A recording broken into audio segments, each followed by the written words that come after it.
That well-documented rescue caper by our Foreign Service reps in Kuwait to salvage a couple of our compatriots from employer abuse has put our relations with the Persian Gulf state in serious jeopardy.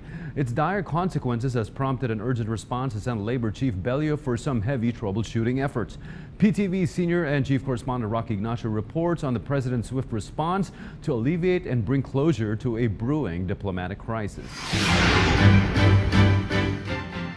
President Rodrigo Duterte ordered a government course of action to ensure the safety of Filipino workers in Kuwait. The president issued a directive following the recall of Kuwaiti ambassador to the Philippines, Saleh Ahmad Al Tuwaik. The Philippines was also surprised by the Kuwaiti government's decision to declare Philippine ambassador to Kuwait, Renato Villa, as persona non grata. This amidst the formulation of a memorandum of understanding for the welfare of Filipino workers in Kuwait.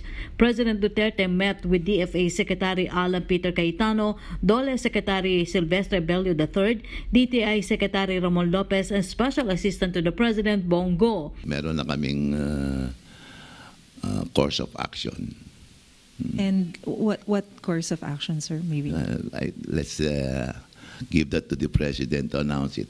Bello asked permission from the president to allow him to visit Kuwait and talk with his counterpart to determine what prompted the Kuwaiti government to recall Ambassador Al Tuwaik. But Labor Secretary Bello is still confident that the MOU will push through.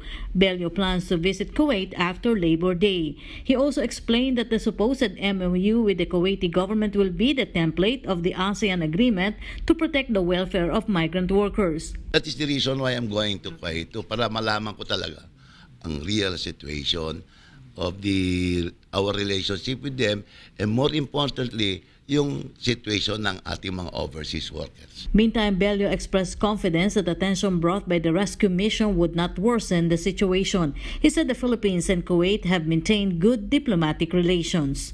Honestly, I don't think it is going to worsen. Kasi alam naman natin na magandang relationship natin with Kuwait.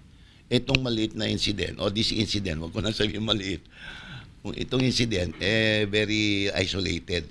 So, with some diplomatic moves from the part of the Department of Foreign Affairs and on the part of Labor, maayos ito maayos.